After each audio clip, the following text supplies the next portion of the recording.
प्रमन पारिस्थितिक तंत्र के क्षेत्र होते हैं, हो सकते हैं, यानी कि ये टेरेस्ट्रियल भी हो सकता है, एक्वेटिक भी हो सकता है और ट्रांजिशनल इकोसिस्टम का भी क्षेत्र हो सकता है।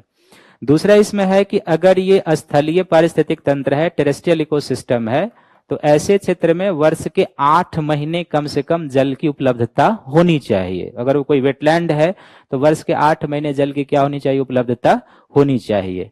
तीसरा इसमें मानक निर्धारित है कि अगर वो तटीय इकोसिस्टम है तो निम्न ज्वार के समय भी जल की जो ऊंचाई होनी चाहिए वो 6 मीटर से अधिक नहीं होना चाहिए। यानी कि निम्न टाइड आया है, आप इसको इस तरीके से समझ लीजिए थर्ड पॉइंट को, कि सपोज दैट ये कोई मैरीन एरिया है और इससे लगा हुआ ये कोई कोस्टलाइन है, तो हाई टाइड के समय आप मान लीजिए कि जल यहां तक आता है, ये हाई टाइड है, और ये मान लीजिए कि लो टाइड का रीजन है, ठीक है ना।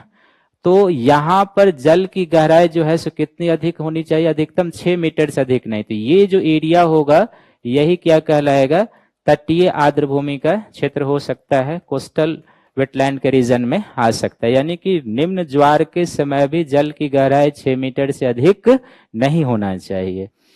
तीसरा चौथा इसमें है कि ये जो वेटलैंड होते हैं ये बेसिकली एक तरीके से आप कह सकते हैं कि जो प्रवासी पक्षी होते हैं, माइग्रेटरी स्पीसीज कहेंगे, उनके आश्रय स्थल के रूप में होने चाहिए। जैसे भारत में आप देखेंगे जो केवलादेव नेशनल पार्क है और या जो गुजरात का नल सरोवर अभ्यारण्य, दोनों रामसर साइट है, उस पर साइबेरियन क्रेन वहां पर आता है, शीत ऋतु में आते हैं। तो प्रवासी पक्षियों का आश्रय स्थल हो। पांचवा क्या है कि जल पक्षियों की बहुत बड़ी प्रजाति का क्या करता हो, समर्थन करता हो, यानी कि जो रीजनली तौर पर जो बर्ड होते हैं उसके बड़े पैमाने पर वो समर्थन करने वाला इकोसिस्टम होना चाहिए। छठा है कि वो संकटग्रस्त जो प्रजातियां होती है, पक्षी प्रजाति जो थ्रेटेंड है, तो संकटग्रस्त पक्षी प्रजातियों का आश्रय स्थल के रूप में उसको काम करना चाहिए। सातवां है इसमें कि ये अद्वितीय महत्व का होना चाहिए, अद्वितीय महत्व का हो, यानी कि जेनेटिकली रूप से या पादप संरक्षण के दृष्टिकोण से क्या हो, सौंदर्य के महत्व का हो, अद्वितीय महत्व का हो। और अद्वितीय का अर्थ होगा उसकी तुलना अन्य से नहीं हो, तो अद्वितीय महत्व का होना चाहिए। और आठवां क्या है कि यहाँ पर जैव विविधता क्या होना चाहिए या प्रजातीय विविधता क्या होना चाहिए, अधिक होना चाहिए, या जैव विविधता का अधिक समर्थन करने वाला हो। इस तरीके का जो पर्यावरण या पारिस्थितिक तंत्र या इकोसिस्टम का क्षेत्र होता है उसे रामसर कन्वेंशन के तहत वेटलैंड के रूप में, इसमें से कोई एक पालन होना चाहिए कम से कम, तो उसे रामसर स्तर का दर्जा दिया जाता है या हम उसे आर्द्र भूमि मानते हैं। अगर आप इसको एक कॉमनली ले जाएंगे कि इस आधार पर ये तो अभी नहीं हुआ कि होगा कौन सा area, that is the point कि ये मानक है कि रामसर स्तर कहलाने का। तो अगर हम इन सभी पॉइंट को क्यूमुलेट कर देते हैं तो इसका अर्थ निकलता है कि आर्द्र भूमि कौन सा क्षेत्र हो सकता है, आर्द्र भूमि हो सकता है कोई जो झील का क्षेत्र है, झील है या तालाब है या फिर सरोवर है, इस तरीके का जो क्षेत्र है वो हो सकता है। कोई नदी का क्षेत्र या कोई जो नहर का क्षेत्र है वो भी हो सकता है। कोई जो बाढ़ का मैदान है जिसको आप फ्लड रीजन कहते हैं वो हो सकता है। कोई जो दलदल भूमि है, कोई जो फेन है, कोई जो बोग्स है, इस तरीके का, कोई जो मैंग्रोव का रीजन है, मैंग्रोव हो सकता है। इस तरीके से जो तटीय क्षेत्र होते हैं, प्रवाल या जो समुद्री बेड्स का क्षेत्र होता है, इसमें से सभी को वेटलैंड के अंतर्गत रखा जा सकता है जो इसमें से किसी एक भी मानक को पूरा करते हों। जैसे आप देखेंगे कि भारत में जब आप वेटलैंड को पढ़ेंगे तो इसमें से मैक्सिमम झील होगा जो भारत का रामसर साइट है। कुछ ऐसे जैसे गंगा नदी का जो ऊपरी भाग है ब्रज घाट से नरौरा तक, वो भी वेटलैंड के रूप में है, यूपी में बुलंदशहर के पास का। तो कुछ नदी का क्षेत्र भी हो सकता है अगर इसको फुलफिल करता है। तालाब है, झील है, सरोवर है, समुद्री बेड्स है, मैंग्रोव के क्षेत्र है, फ्लड प्लेन है, मार्स है, बोग्स है, फेन है, पीठ भूमि है। तो चार जो शब्द आया है ना, जैसे मार्क्स है, फेन है, बोग्स है, पीठ भूमि, इस पर आगे हम लोग चर्चा करेंगे विविध में इसी पर। तो ये जो क्षेत्र होते हैं हम इन्हें क्या कहते हैं, वेटलैंड के अंतर्गत रख सकते हैं। कोई नेशनल पार्क भी वेटलैंड के अंतर्गत हो सकता है, जैसे राजस्थान का केवलादेव नेशनल पार्क है, ये आर्द्र भूमि है, तो उसका भी है कि वो भी इस तरीके के कुछ फुलफिल करते होंगे तो वो वेटलैंड के क्षेत्र में आ सकते हैं। तो इस तरीके से हमें एक कॉन्सेप्ट बना लेना है कि ये जो रीजन हो सकते हैं जो इस 8-9 में से किसी एक मानक को फुलफिल करते होंगे, हम उसको क्या कहेंगे, आर्द्र भूमि के रूप में जानते हैं। ये जो आर्द्र भूमियां होती है, हम इन्हें 2 वर्गों में पहले डिवाइड कर सकते हैं। कुछ आर्द्र भूमियां ऐसी हो सकती है जो प्रकृति के द्वारा बनाई गई होगी, इसी में आप देखेंगे तो कुछ ऐसे होंगे जो प्रकृति प्रदत्त होगा और कुछ क्या है, मानवीय निर्मित है। तो प्रकृति के द्वारा और कुछ क्या हो सकता है, मानव के द्वारा जो निर्मित होता है वो। तो मानव के द्वारा जो निर्मित आर्द्र भूमि होता है, बेसिकली जैसे कोई नहर है और अगर वो इस तरीके का दर्जा प्राप्त है तो वो हो जाएगा। कोई बांध या जलाशय है जो डैम होता है, वो इसका दर्जा प्राप्त कर सकता है। जैसे आप उदाहरण के लिए ले सकते हैं कि जो हरिके डैम है या हरिके बांध है, कहां पर है ये, पंजाब में है। सतलज और जो ब्यास का संगम है, वहां पर जो बांध है उसको हम लोग क्या कहते हैं, हरिके बांध कहते हैं। ये प्रश्न आया हुआ है कि हरिके बांध जो है सो कहां पर अवस्थित है। तो हरिके बांध जो, हमने एक उदाहरण दिया आपको समझने के लिए कि इस तरीके की चीजें जो है वो क्या हो सकती है, मानव निर्मित हो सकता है, जो वेटलैंड के रूप में आ सकता है। और प्रकृति जो प्रदत्त वेटलैंड होता है या प्रकृति के द्वारा जो निर्मित वेटलैंड होता है, उसको हम लोग 5 कैटेगरी में रखेंगे। तो नॉर्मली आप जाएंगे तो हमें 5-6 तरीके का वेटलैंड मिल जाएगा, 5 प्रकृति के द्वारा और 1 मानव निर्मित। और 2 भाग में चले जाएंगे तो 1 प्रकृति प्रदत्त हो जाएगा और 1 क्या होगा, मानव निर्मित वेटलैंड होते हैं। तो लिखेंगे थोड़ा सा, आप इसको पहले हेडिंग बनाएंगे क्या है।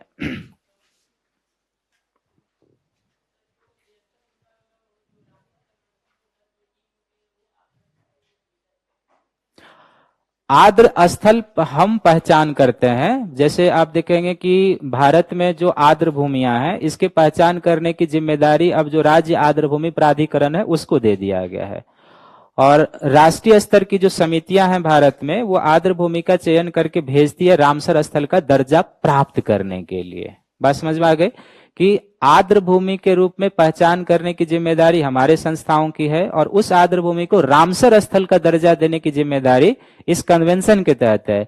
लेकिन इसके लिए राष्ट्रीय स्तर पर संस्थाएं हैं जो भारत के वेटलैंड का चयन करती है और उसको भेजा जाता है कि आप रामसर साइट का इसको दर्जा मिलना चाहिए। जैसे अभी भारत में आप देखेंगे कि 75 रामसर साइट है टोटल अभी की स्थिति में। तो ये भारत सरकार के द्वारा समय समय पर दिया जाता है कि इसको रामसर साइट का दर्जा मिलना चाहिए। अब इस कन्वेंशन के नॉर्म्स को देखा जाता है, तब उसके बाद लगता है कि इसको रामसर स्थल का दर्जा मिलना चाहिए, तो उसे दिया जाता है। क्लियर है, लिखेंगे इसको। क्या है ना, लिखिए वर्ष 1971 में, वर्ष 1971 में विश्व भर में अवस्थित, विश्व भर में अवस्थित रामसर स्थलों की पहचान, विश्व भर में अवस्थित रामसर स्थलों की पहचान, रामसर स्थलों की पहचान, कौमा, उनके संरक्षण और प्रबंधन, उनके संरक्षण और प्रबंधन, उनके संरक्षण और प्रबंधन तथा उनके बुद्धिमत्तापूर्ण उपयोग, तथा उनके बुद्धिमत्तापूर्ण उपयोग को बढ़ावा देने के लिए, बुद्धिमत्तापूर्ण उपयोग को बढ़ावा देने के लिए रामसर अभिसमय अपनाया गया था, रामसर अभिसमय अपनाया गया था, अभिसमय अपनाया गया था।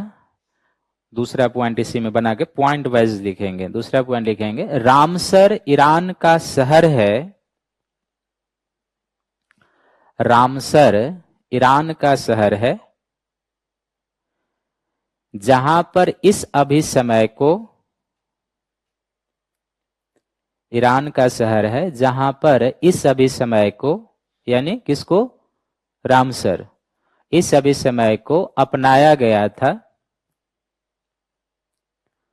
अपनाया गया था।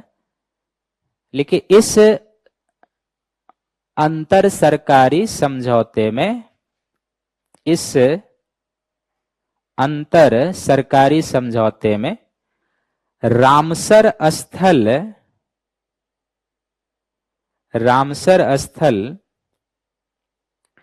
रामसर स्थल का दर्जा प्राप्त करने के लिए, रामसर स्थल का दर्जा प्राप्त करने के लिए, प्राप्त करने के लिए निम्न मानक निर्धारित किए गए हैं, निम्न मानक निर्धारित किए गए हैं, निर्धारित किए गए हैं। तो डैश देके पॉइंट वाइज लिखेंगे। पहला पॉइंट लिखेंगे, लिखिए यह स्थलीय यानी टेरेस्ट्रियल, यह स्थलीय, यह स्थलीय, जलीय और तटीय, जलीय और तटीय पारिस्थितिक तंत्र का क्षेत्र हो सकता है, पारिस्थितिक तंत्र का क्षेत्र हो सकता है। टेरेस्ट्रियल, एक्वेटिक एंड कोस्टलाइन पारिस्थितिक तंत्र का क्षेत्र हो सकता है। दूसरा पॉइंट देखिए, यदि वह स्थलीय पारिस्थितिक तंत्र का क्षेत्र है, यदि वह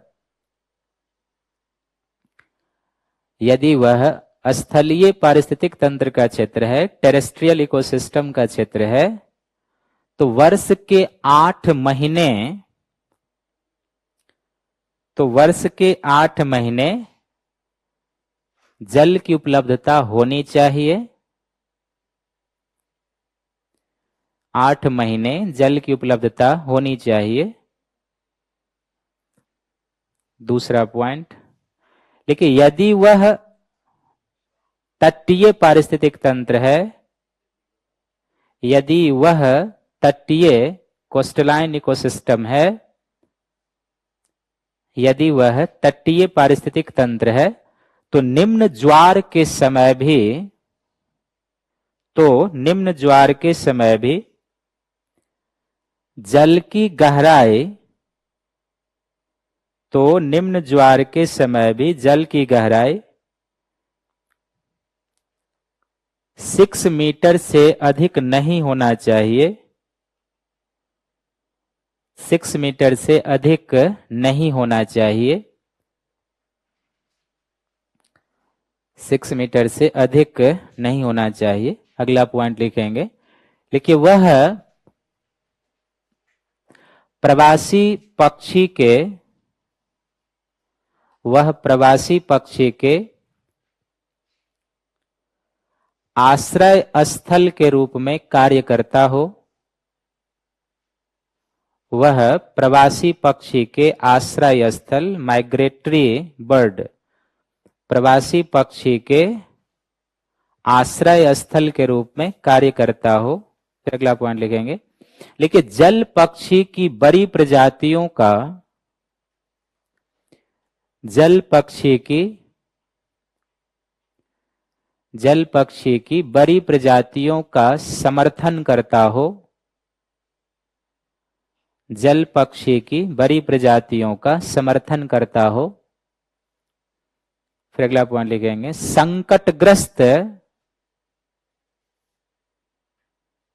संकटग्रस्त प्राणियों के संरक्षण या आश्रय स्थल हो, संकटग्रस्त प्राणियों के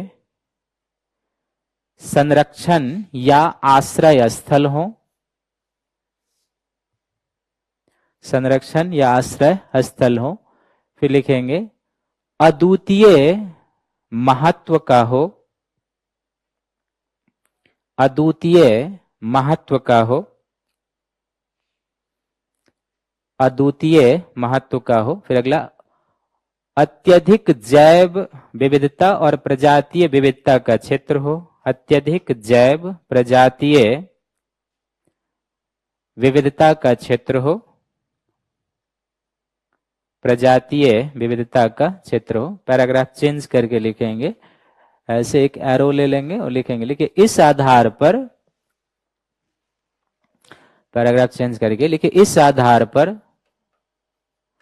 यानी जो ऊपर हम लोगों ने 8-9 पॉइंट लिखे हैं इस पर, इस आधार पर कोई झील, तालाब, इस आधार पर कोई झील, तालाब, सरोवर, कॉमा दे दे के, कोई झील, तालाब, सरोवर, नहर, नदी, नहर, नदी, मैंग्रोव, मैंग्रोव, बाढ़ के मैदान, फ्लड प्लेन, बाढ़ के मैदान, समुद्र तटीय क्षेत्र, समुद्र तटीय क्षेत्र, दलदल भूमि, दलदल, पीट यानी पिटलैंड, दलदल, पीट, बोग्स, बोग्स और फेन क्षेत्र, दलदल, पीट, बोग और फेन क्षेत्र आर्द्र भूमि के अंतर्गत आ सकते हैं, आर्द्र भूमि के अंतर्गत आ सकते हैं। तो ये चार जो हमने लास्ट में लिखाए हैं ना, जैसे दलदल, पीट, बोग्स, फेन, इस पर लास्ट में हम लोग चर्चा करेंगे कि चारों क्या होते हैं और क्या सब में अंतर होता है। नीचे में बीच पेज में एक हेडिंग हो जाएगा, आर्द्र भूमि के प्रकार। क्या? कोई एक बीच पेज में लिखेंगे आर्द्र भूमि के प्रकार।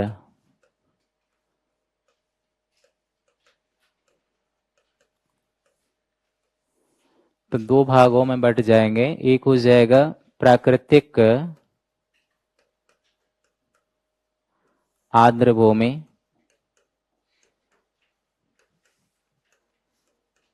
और दूसरा हो जाएगा मानवीय या मानव निर्मित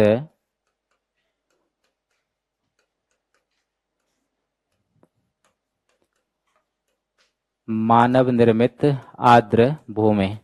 इसका डायरेक्ट एग्जाम्पल लिखेंगे, जैसे कोई नहर हो सकता है, नहर या तालाब भी लोग बनवाते हैं ना इस तरीके से, जैसे बांध या जलाशय हो जाएगा,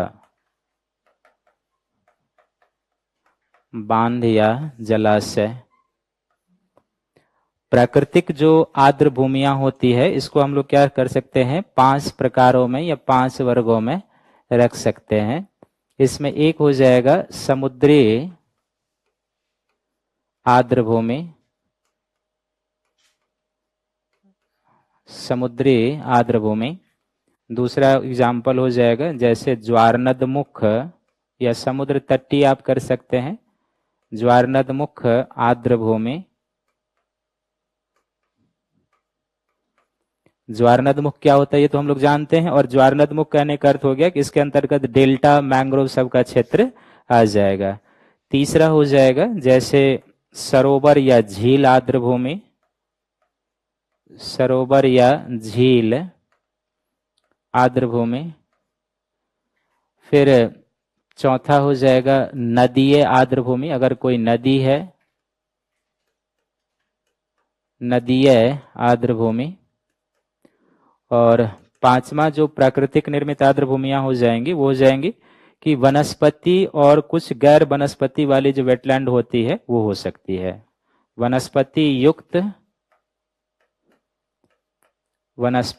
युक्त या गैर वनस्पति वाली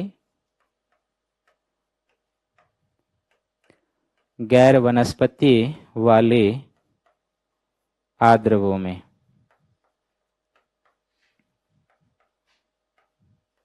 इसका वर्गीकरण कई तरीके से किया जा सकता है, हमने एक सिंपल सोच विकसित करने के लिए कर दिया। इसका इनलैंड हो सकता है, तटीय हो सकता है। इनलैंड हो गया जो मुख्य भूमि के अंदर है, और तटीय हो जाएगा कि जो बिल्कुल क्या पूरी तरीके से कोस्ट लाइन के अंदर है।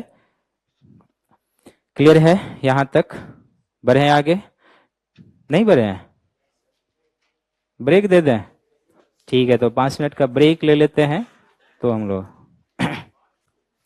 5 मिनट करने का अर्थ है 10, हम 10 बोलेंगे तो आप 20 करेंगे उसको, तो इसलिए जब भी हम बोलेंगे हम लोग तो 5 मिनट ही बोलते हैं। आप स्कूल में मिडिल स्कूल या प्राइमरी स्कूल में जाते थे ना 5 मिनट, तो क्या 5 मिनट में आ जाते थे? वो कभी कभी तो सीटिंग पार हो जाती थी। इंग्लिश की घंटी है तो नहीं जाना है, वोकैबुलरी पूछेंगे मार खाओगे तो नहीं जाना है, मैथमेटिक्स की घंटी है नहीं जाना है, बाहर निकल जाते थे। तब लेते हैं ब्रेक, फिर आते हैं।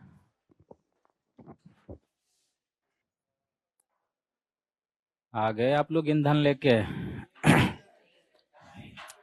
बहुत आदमी तो बाहर जाते होंगे तो ईंधन खर्च भी कर लेते होंगे अपना, मुझे पता है ना। ये कौन पूछा किस चीज में?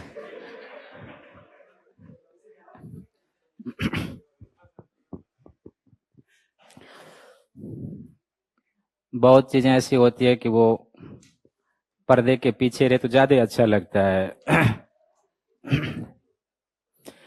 हेडिंग बनाया था इसमें एक, तो अगला सेक्शन कौन है इसमें? आर्द्र भूमि की विशेषता, यही है ना, या महत्व।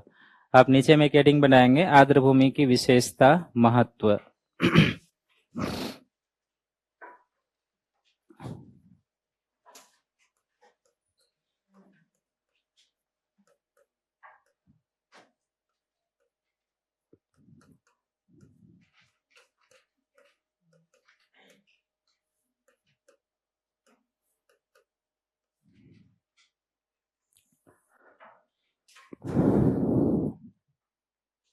इसमें हम पॉइंट लिखाते हैं, और जिस शब्द का आप अर्थ नहीं समझ पाएंगे आप वहीं रोक लीजिएगा कि इसका अर्थ क्या है बताइए।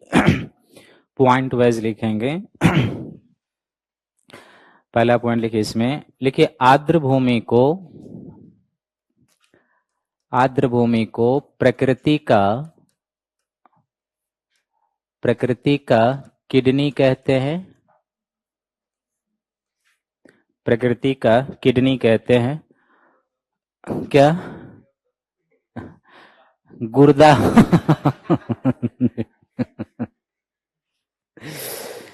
तो क्यों कहेंगे इसको किडनी का? जैसे दो शब्द है, जैसे अभी हम लोगों ने पढ़ा है कि जो अमेजन वन है इसको हम लोग प्रकृति का क्या कहते हैं? फेफड़ा कहते हैं, लंग्स कहते हैं। तो फेफड़ा का काम क्या होता है? श्वसन का काम करना, क्योंकि Amazon one carbon dioxide absorb करता है और ऑक्सीजन क्या करते हैं? छोड़ते हैं। हमारे शरीर में किडनी का काम क्या होता है? मानव शरीर में जो प्रदूषित चीज है, जो ह्यूमन बॉडी को खराब कर सकता है, उसको क्या करता है? वो फिल्टर करके बाहर निकाल देता है। ठीक उसी तरीके से ये जो वेटलैंड होते हैं प्रकृति के तरीके से फिल्ट्रेशन करते हैं, यानी कि उसके जो अशुद्धियां होती है, जो उनके को खराब करने वाले तत्व होते हैं, उनको क्या करते हैं? वो फिल्टर करने का काम करते हैं, छानने का या निस्यंदन का काम हम लोग कहेंगे। प्रकृति का किडनी कहते हैं क्योंकि, देखेंगे, यह अशुद्धियों को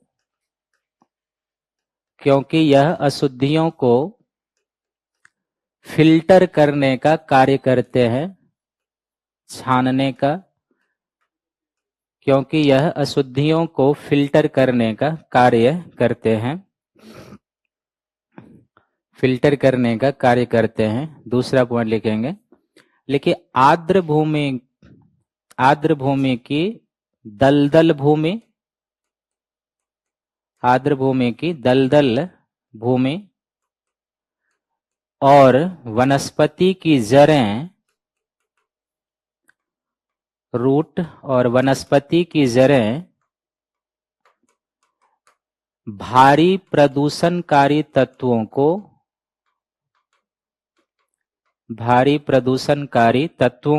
अवशोषित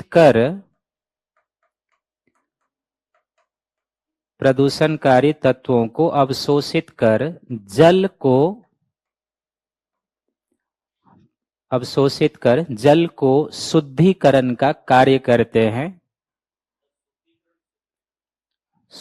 शुद्ध, प्योरिफिकेशन आप कहेंगे इसको, शुद्धिकरण। इस तरीके से शुद्धिकरण, प्यूरिफिकेशन, शुद्धिकरण का कार्य करते। इसको कैसे समझेंगे आप 1 मिनट के लिए आ जाएं, ध्यान से देखिए इसका क्या अर्थ है। 2022 में प्रीलिम्स में वेटलैंड पर 2 क्वेश्चन आया था, और एक क्वेश्चन तो बहुत आसान था क्योंकि एक तरफ वेटलैंड था और सामने में राज्य पूछा था कि ये वेटलैंड कहां पर है, और दूसरा क्वेश्चन इसी स्टेटमेंट करके आया था कि आर्द्र भूमि के संदर्भ में क्या सही है क्या गलत है। आप देखेंगे 4 स्टेटमेंट है और चारों लगेगा कि सभी सही हैं इसके बारे में।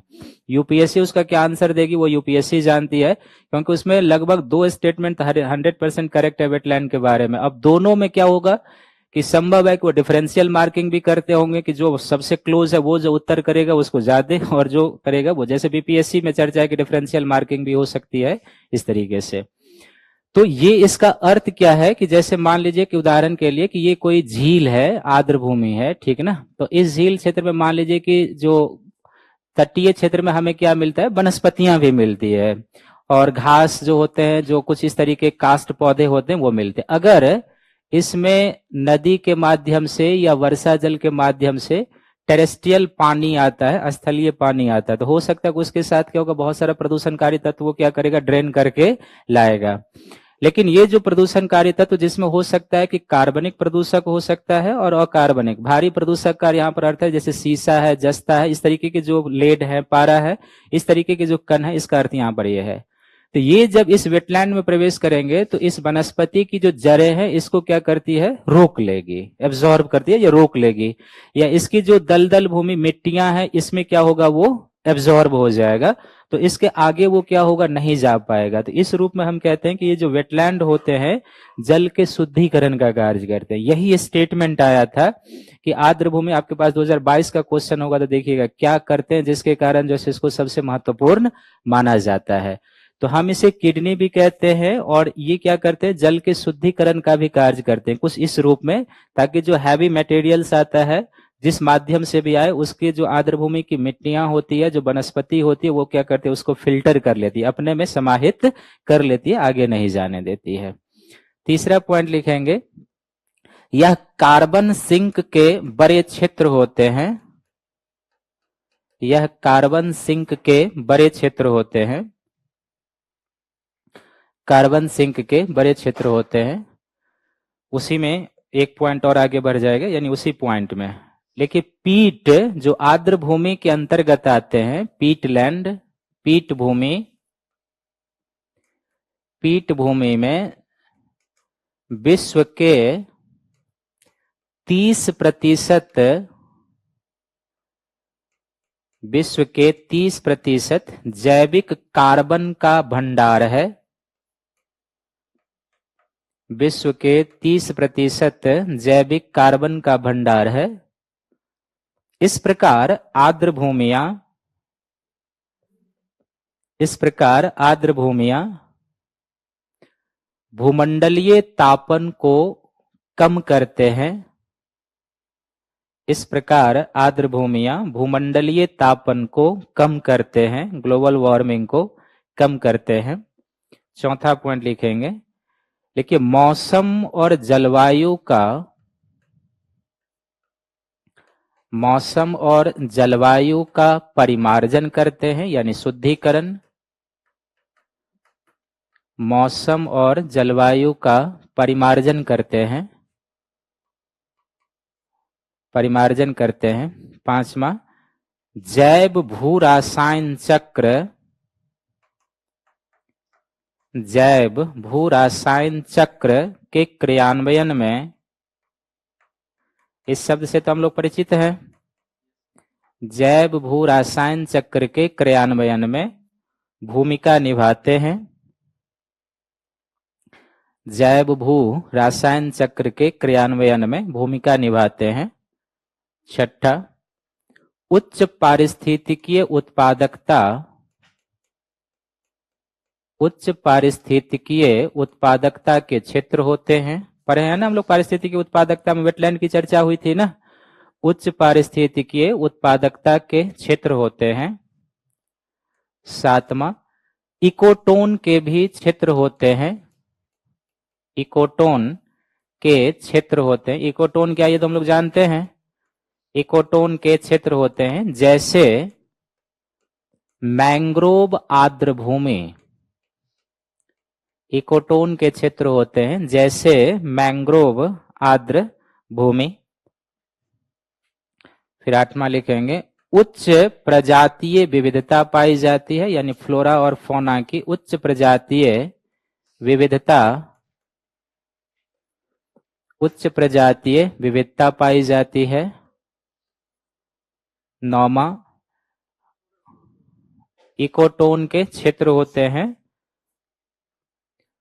8वां उच्च प्रजातीय विविधता पाई जाती है। 9वां अधिक जैव विविधता वाले क्षेत्र होते हैं। अधिक जैव विविधता वाले क्षेत्र होते हैं। अधिक जैव विविधता वाले क्षेत्र होते हैं। 10वां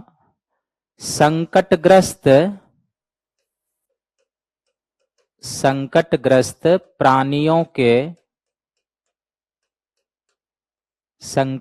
प्राणियों के आश्रय स्थल होते हैं। संकटग्रस्त प्राणियों के आश्रय स्थल होते हैं। फिर अगला पॉइंट,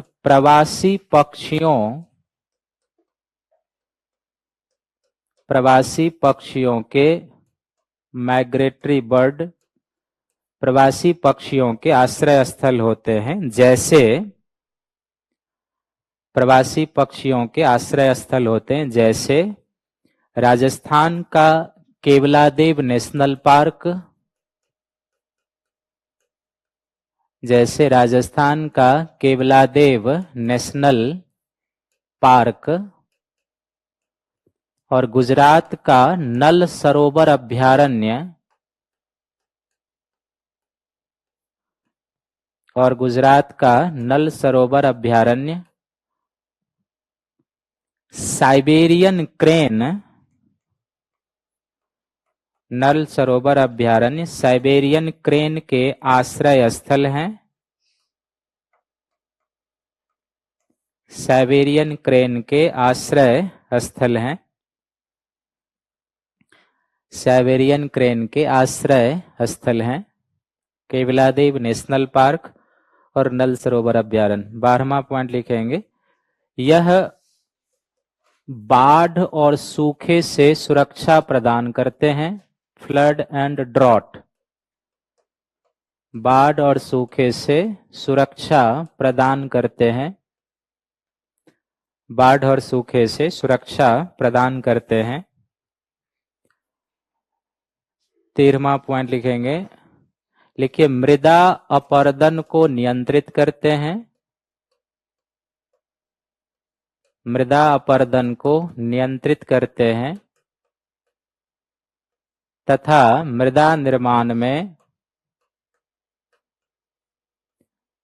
अपरदन को नियंत्रित करते हैं तथा मृदा निर्माण में सहयोगी भूमिका निभाते हैं।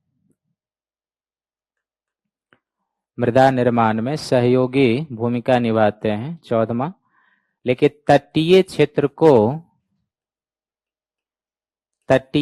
को चक्रवात, सुनामी, ऊंची ज्वारीय लहर,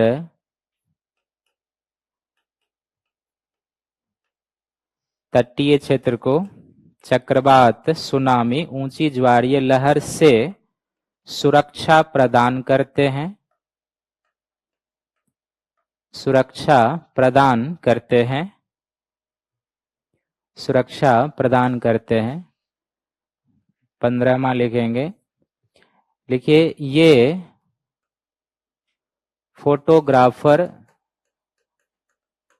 फोटोग्राफर जैसे लोगों के लिए क्या होते हैं?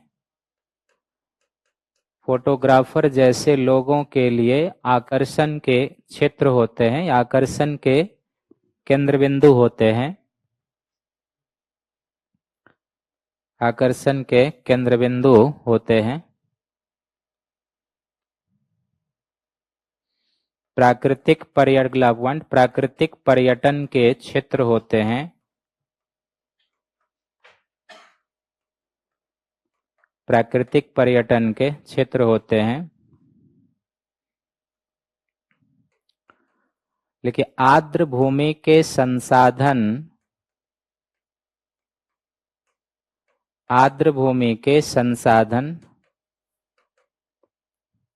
आर्द्र भूमि के संसाधन, अर्थव्यवस्था में विकास, अर्थव्यवस्था में विकासात्मक भूमिका निभाते हैं, अर्थव्यवस्था में विकासात्मक भूमिका निभाते हैं। रोजगार सृजन के भी, अगला पॉइंट, रोजगार सृजन के भी माध्यम हैं, रोजगार सृजन के भी माध्यम है। अगर आप इस पॉइंट में से किसी को आप कोरिलेट नहीं कर पा रहे हो या अर्थ नहीं स्पष्ट हो पा रहा है तो आप एक बार पूछ सकते हैं कि किस तरीके से इसको वेटलैंड के महत्व के रूप में या विशेषता के रूप में समझा जाए।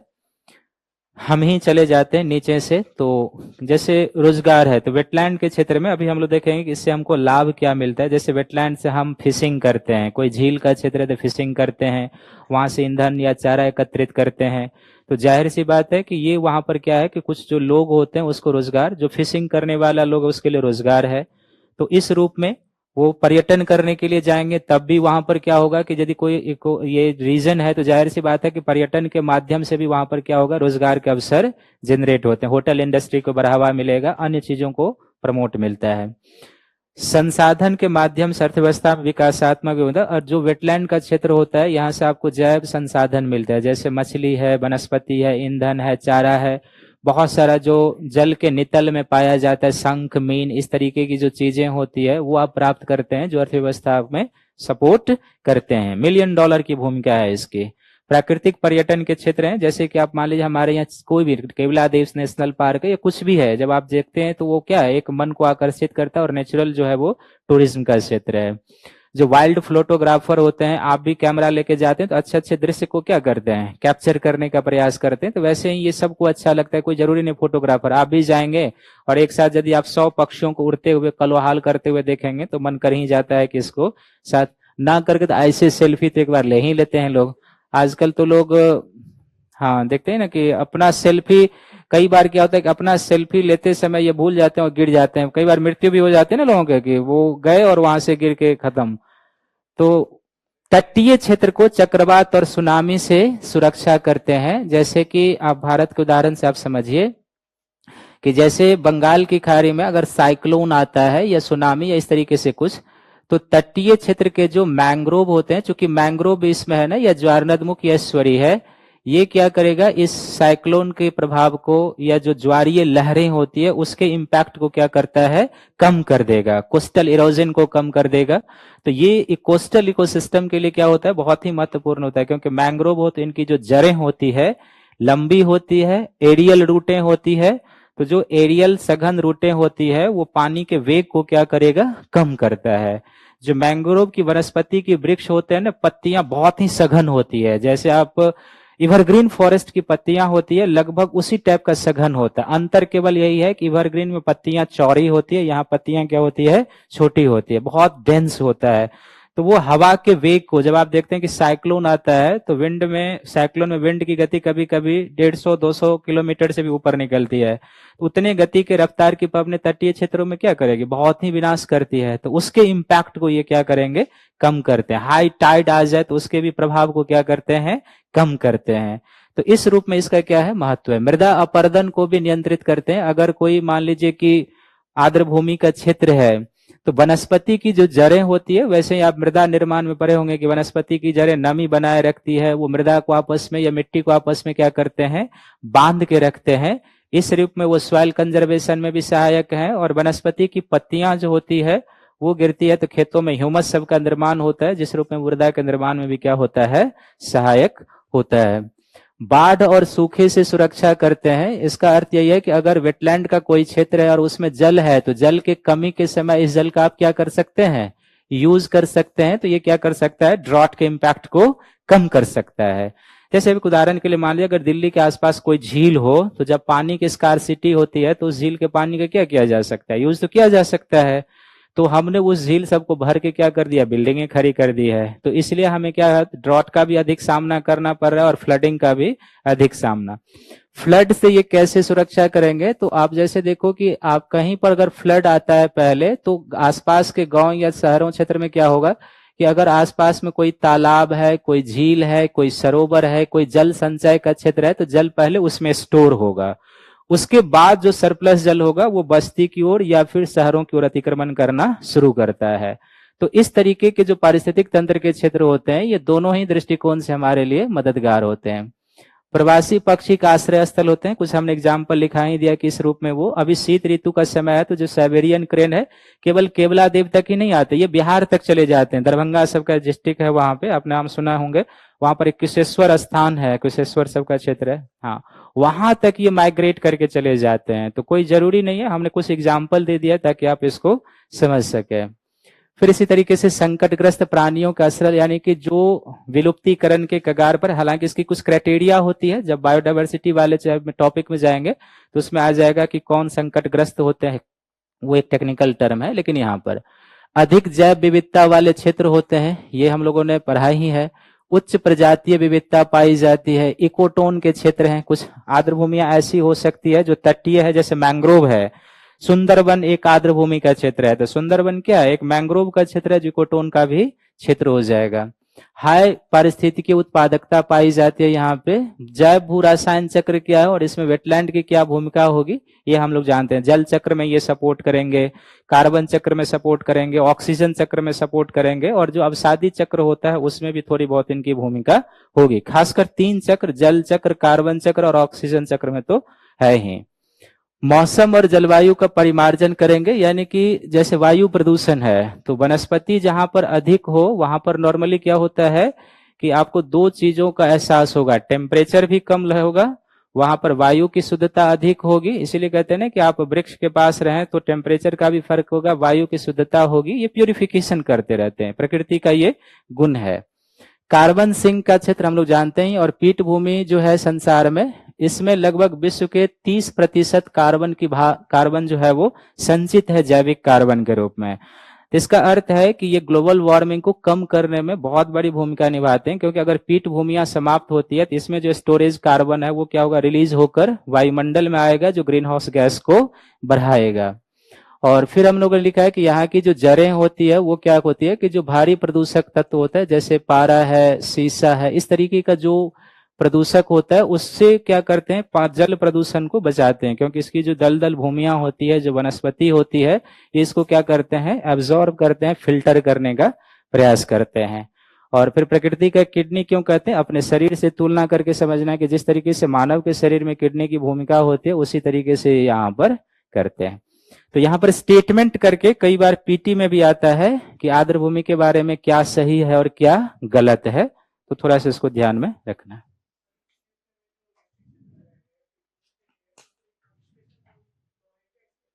अभी पढ़ेंगे उस पर, हमने एक हेडिंग बनाया है आर्द्र भूमि संरक्षण के प्रयास, तो उसमें देखेंगे क्या हमारे यहाँ है, क्या अंतर्राष्ट्रीय स्तर पर है। जेनेटिक गुण, आनुवांशिक भंडारण का अर्थ है कि जो जेनेटिक तत्व है, तो जाहिर सी बात है कि ना जो पादप प्रजातियां होती है, जितनी विविधता होगी वो आनुवांशिक डाइवर्सिटी है, और यदि वो वहां पर संरक्षित है तो आप उसको आनुवांशिक तौर पर संरक्षित करके आगे के लिए भी रख सकते हैं। जेनेटिक डाइवर्सिटी का वो द्योतक है।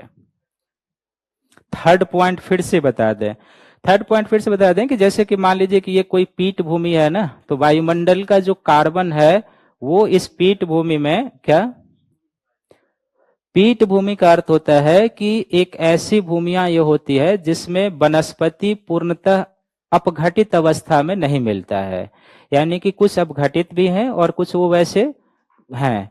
तो इस तरीके का ये नॉर्मली कुछ दलदल क्षेत्र भी हो सकता है और कुछ सूखे का भी क्षेत्र। तो ऐसा क्षेत्र जहां पर वनस्पति पूर्णतः अपघटित नहीं है, कुछ अपघटित है, कुछ बचे हुए हैं, सूखे जल से युक्त हो सकते हैं, ऐसे भूमि को हम लोग क्या कहते हैं, पिटलैंड कहते हैं। ये जो पीटलैंड होते हैं हमें मिलते कहां पर हैं, तो समुद्र तटीय क्षेत्रों में पीटलैंड मिलता है। एक ये मिल सकता है विषवतीय वर्षा वनों में, ये बिल्कुल धरातल पर मिल सकता है, क्योंकि नमी दलदल युक्त क्षेत्र है ना, तो वहां मिल सकता है। ध्रुवीय क्षेत्रों में मिल सकता है, यानी उच्च अक्षांशों में यह हमें मिल सकता है पीटलैंड। और ये जो पीटलैंड होते हैं इसके कंजर्वेशन पर हम देखेंगे कई सारे अंतर्राष्ट्रीय कन्वेंशन हैं जो डायरेक्टली या इनडायरेक्टली लिंक हैं इससे। ठीक है, बढ़े आगे, बढ़े। तो अगला सेक्शन क्या है इसमें देखिए एक बार, लाभ। नीचे में एक हेडिंग लिखेंगे आर्द्र भूमि से लाभ। अब तो मुझे लगता है कि आप ही को बताना चाहिए कि आर्द्र भूमि से आपको क्या क्या लाभ मिलता है।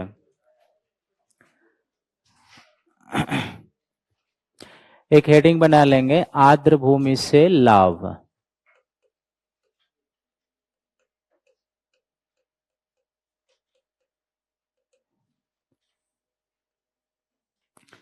तो आर्द्र भूमि से जो एक लाभ होती है उसको हम लोग कहेंगे प्रावधानन सेवाएं। और सबको एक एक पॉइंट बताना होगा, हम हेडिंग लिख रहे हैं और पूछेंगे। एक हो गया प्रावधानन सेवाएं, प्रावधानन सबको याद करना है कि इसका अर्थ क्या होगा। प्रोविजन सर्विसेज, विनियामक सेवाएं, रेगुलेटिंग,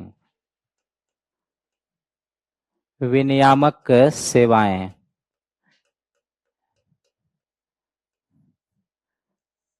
विनियामक सेवाएं। तीसरा लिखेंगे आप सहायक सेवाएं, सपोर्टिंग सर्विस,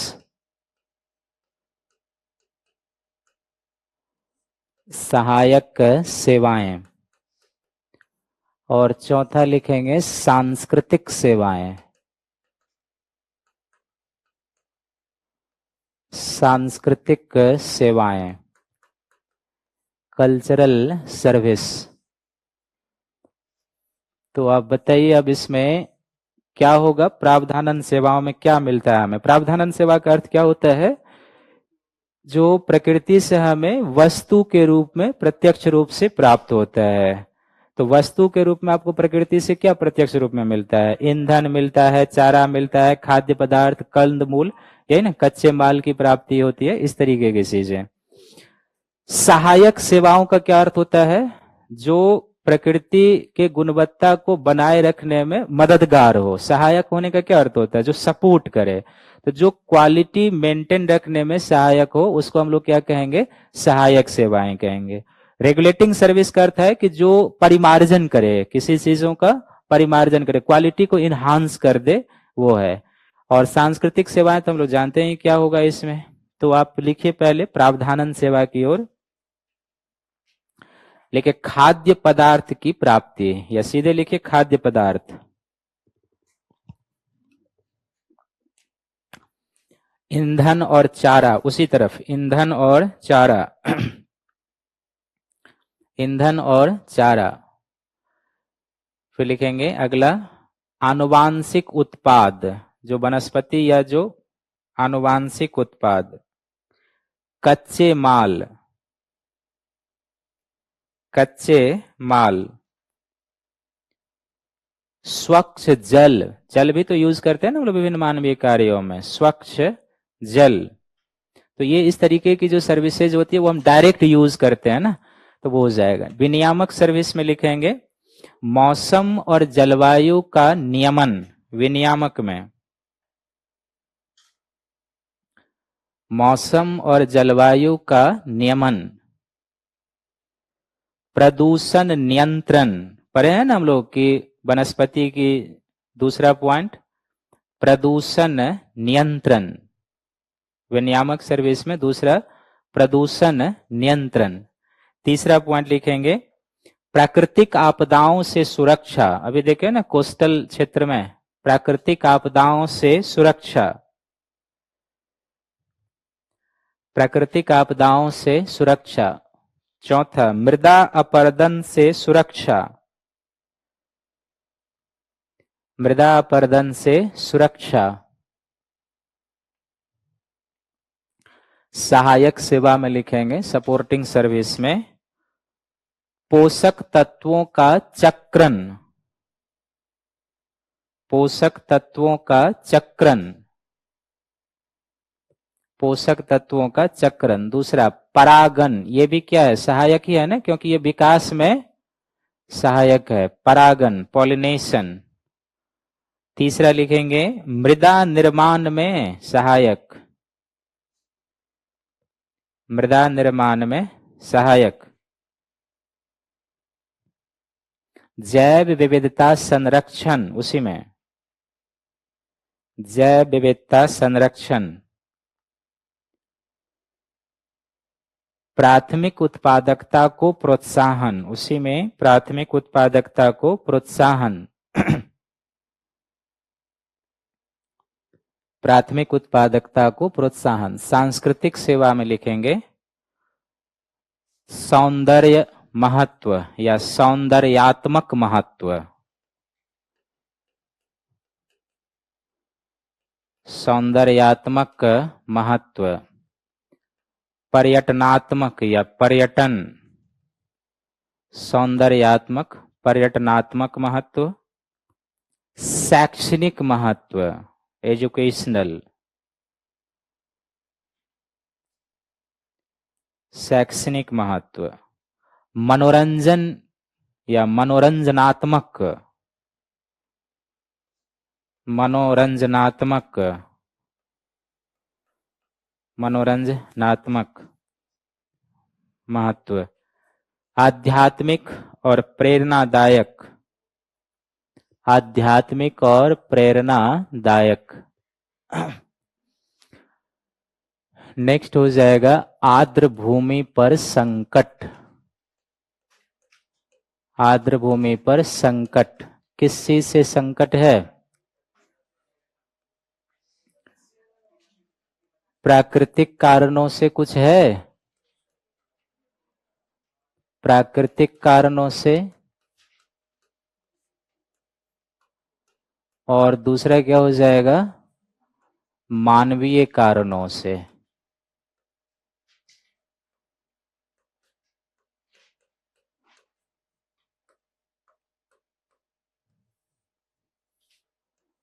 प्राकृतिक कारणों से और मानवीय कारणों से। तो कुछ कुछ एग्जाम्पल अब आप लोग बताइए कि कौन सा ऐसा प्राकृतिक कारक है जो वेटलैंड के लिए संकट की स्थिति ला सकता है।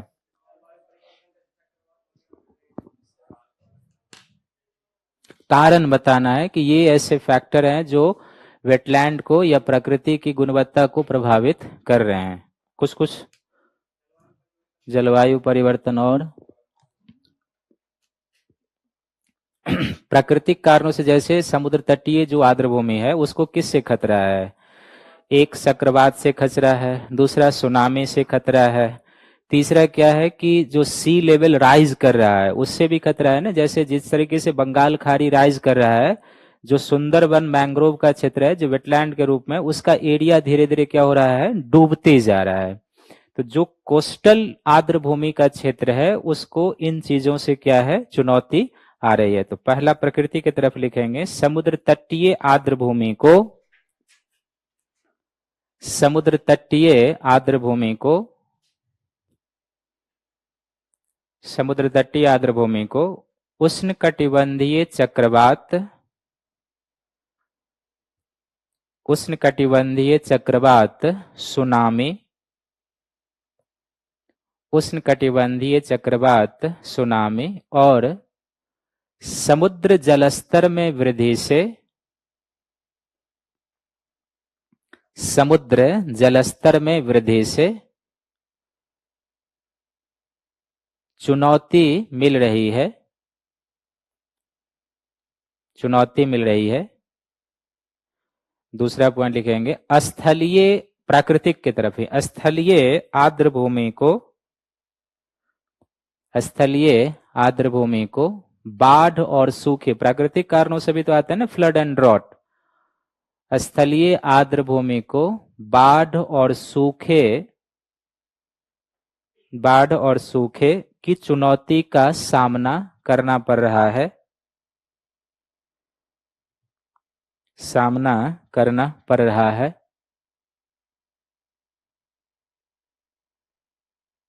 ठीक है, मानव जनित कारणों से आ जाएंगे तो पॉइंट वाइज लिखेंगे। पहला लिखेंगे विभिन्न मानवीय कार्यों में, विभिन्न मानवीय कार्यों में विभिन्न मानवीय कार्यों में जल का अधिक दोहन करते हैं ना हम लोग, जल का अधिक दोहन। और विभिन्न मानवीय कार्यों का यहाँ पर अर्थ क्या है कि जिन भी मानवीय कार्यों में जल की जरूरत होती है, तो मानवीय कार्यों में किस किस क्षेत्र में जल की जरूरत होती है? एक हमें होती है घरेलू कार्यों में, घरेलू कार्यों में बाथिंग से लेके और खाना पकाने सब में। दूसरा कहाँ पर हमें जरूरत होती है? औद्योगिक कार्यों में। तीसरा कहाँ होती है? नगरीय कार्यों में। चौथा कहाँ पर जरूरत होती है? कृषि कार्यों में, सिंचाई के रूप में। फिर कहाँ पर जरूरत होती है? मनोरंजन कार्यों में। फिर कहाँ जरूरत होती है? जो आप जल विद्युत उत्पादन करते हैं उसमें। तो इस सब कार्यों में क्या होती है? स्वच्छ जल की जरूरत होती है। और स्वच्छ जल की जरूरत होती है तो यदि वेटलैंड के क्षेत्र से हम अधिक जल यूज करते जाएंगे तो वहां के पारिस्थितिकी के लिए क्या होता है? ये चुनौती उत्पन्न करना, जलीय जीवों के लिए संकट आना शुरू हो जाएगा। तो इसका अर्थ यही है विभिन्न मानवीय कार्यों का। दूसरा पॉइंट लिखेंगे, तटीय क्षेत्रों में आधारभूत संरचनाओं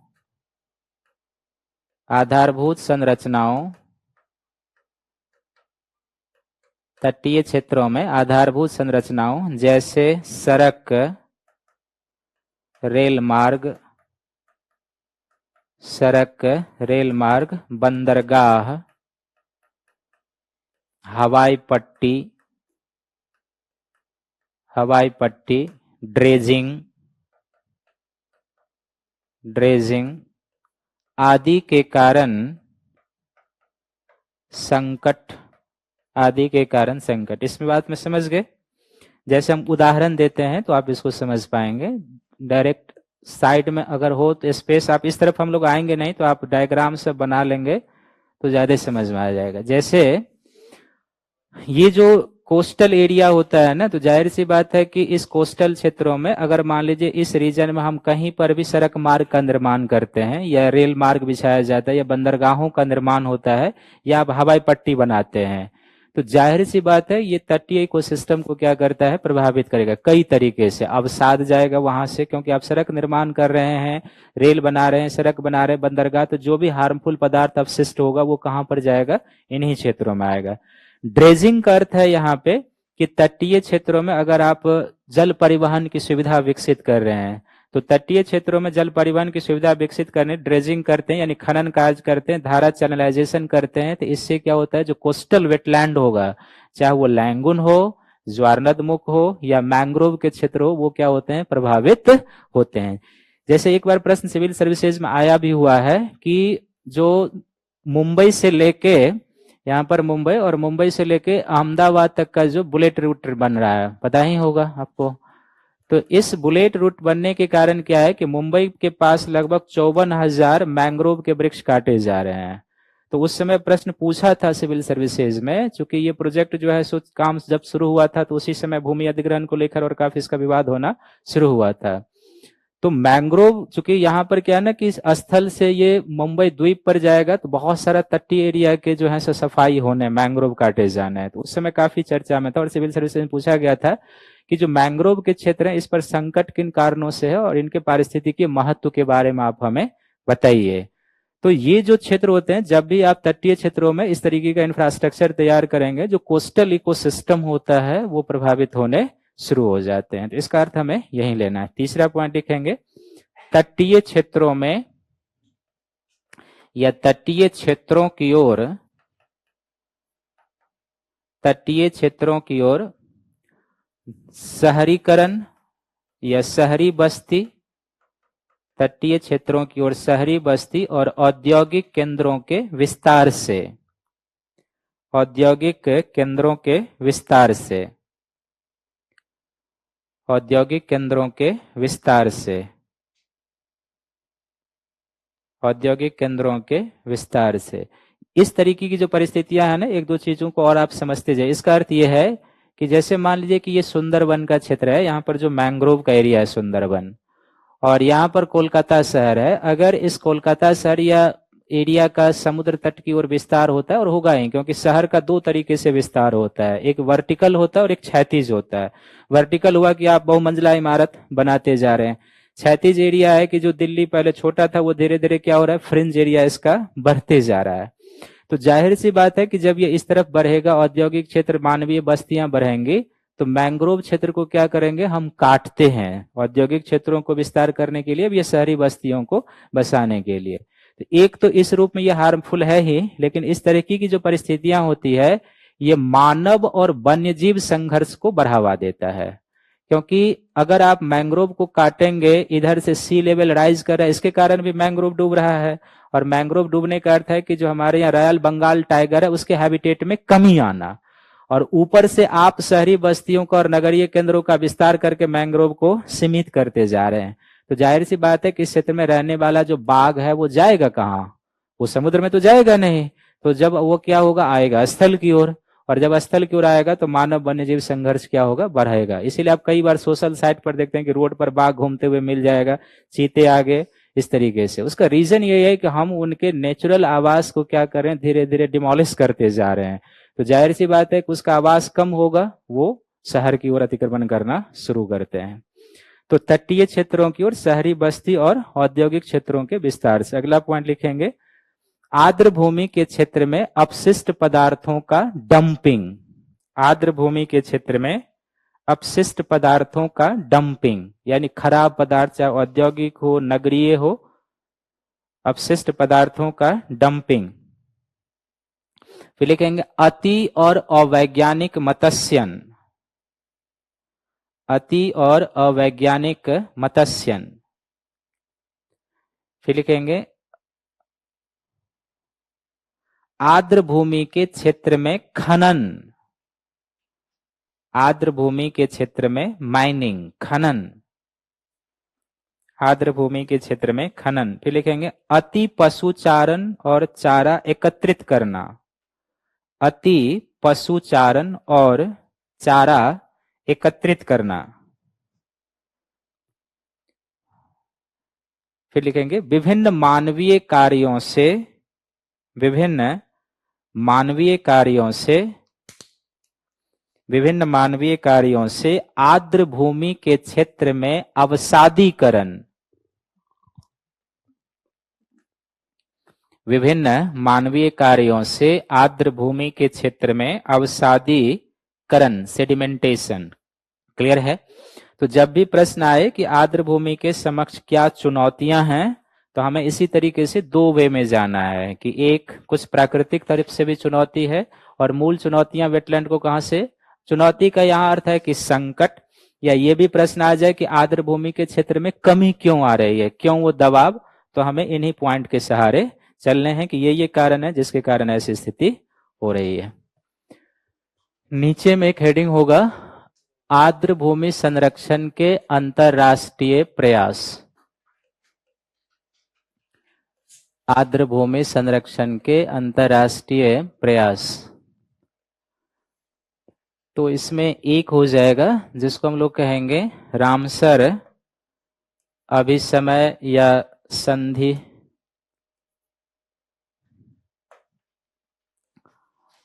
रामसर अभिसमय।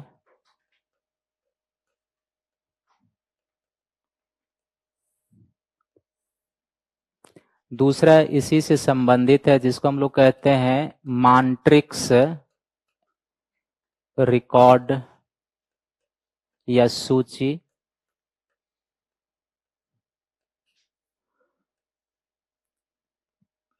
तीसरा है जिसको हम लोग कहेंगे Ramsar bureau.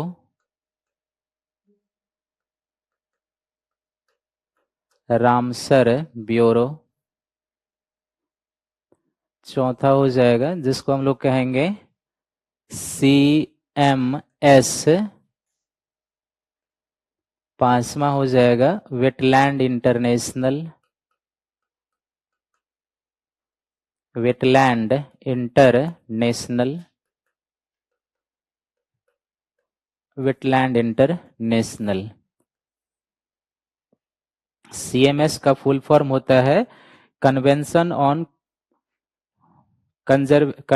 On migratory species कहते हैं इसको, यानी कि प्रवासी पक्षियों पर कन्वेंशन या अभिसमय। इसको हिंदी में लिखेंगे प्रवासी पक्षियों पर, नहीं, प्रवासी पक्षियों पर अभिसमय। जो माइग्रेटरी होता है ना, एक क्षेत्र से दूसरे क्षेत्र की ओर जाने वाले, उसको हम लोग कहते हैं प्रवासी पक्षी। तो वेटलैंड इंटरनेशनल है, कंजर्वेशन इसका संक्षिप्त रूप होता है इंग्लिश में CMS का, कंजर्वेशन ऑन माइग्रेटरी स्पीसीज कहते हैं। तो जो प्रवासी पक्षियां होती है उसके संरक्षण पर है, रामसर ब्यूरो है, मॉन्ट्रिक्स रिकॉर्ड है और रामसर अभिसमय है। तो ये है क्या और किस तरीके से ये काम करते हैं, ये हमें ध्यान में रखना। वेटलैंड इधर से ही आते हैं। जो वेटलैंड इंटरनेशनल है, सबसे पहले कि ये एक गैर सरकारी संस्था है, जैसे NGO टाइप का जो इंस्टीट्यूशंस होता है ना, उस टाइप का ये संगठन है। और जो रामसर, ये जो वेटलैंड इंटरनेशनल है, तो बेसिकली ये क्या है कि एक क्षेत्रीय है, अंतर्राष्ट्रीय स्तर का एक NGO टाइप का संगठन, गैर सरकारी संगठन, लेकिन क्षेत्रीय स्तर पर ये क्या करता है, जो आर्द्र भूमि संरक्षण से संबंधित गैर सरकारी संगठनें होती है उनको क्या करता है, ये सहायता प्रदान करता है, तकनीकी तौर पर भी और वित्तीय तौर पर भी, ज्ञान और आदान प्रदान के द्वारा ये क्षेत्रीय स्तर पर ऐसे संगठनों को सहायता करता है जो नॉन गवर्नमेंटल है और आर्द्र भूमि के संरक्षण के लिए काम करता है। कुछ गवर्नमेंटल इंस्टीट्यूशंस को भी ये कई बार देते हैं, लेकिन ये जो वेटलैंड इंटरनेशनल है, ये आपको ध्यान में रखना है कि ये एक नॉन गवर्नमेंटल इंस्टीट्यूशन है। जो CMS है, इसको हम लोग प्रवासी पक्षियों के लिए कन्वेंशन कहते हैं। तो इसको बेसिकली बॉन कन्वेंशन भी कहा जाता है। बॉन कहां पर है, जर्मनी में है, तो वहां पर इसको अडॉप्ट किया गया था, तो इसलिए हम लोग इसको बॉन कन्वेंशन के नाम से भी जानते हैं। इसमें बेसिकली ये है कि ये भी एक तरीके का अंतर सरकारी समझौता है। जो प्रवासी पक्षी, जैसे मान लीजिए कि साइबेरियन क्रेन भारत आता है, तो ऐसे प्रवासी पक्षियों के संरक्षण में अंतर्राष्ट्रीय सहयोग किस प्रकार का होना चाहिए, उसका प्रावधान करता है CMS। दूसरा है कि ये फ्लाईवे संरक्षण से संबंधित है। फ्लाईवे संरक्षण किससे संबंधित है, जैसे हम आप एक जगह से दूसरे जगह जाने के लिए नेशनल हाईवे या स्टेट हाईवे या सड़क मार्ग या किसी मार्ग का अनुसरण करते हैं, ठीक उसी तरीके से जो प्रवासी पक्षियां होती है, जब एक क्षेत्र से दूसरे जगह जाती है तो एक निश्चित मार्गों का, हवाई रूट का अनुसरण करती है। तो वो जो हवाई रूट जिसका प्रवासी पक्षियों के द्वारा अनुसरण किया जाता है एक क्षेत्र से दूसरे क्षेत्र में जाने के लिए, हम उन्हें फ्लाईवे कहते हैं। पक्षियों के लिए फ्लाईवे कहा जाता है।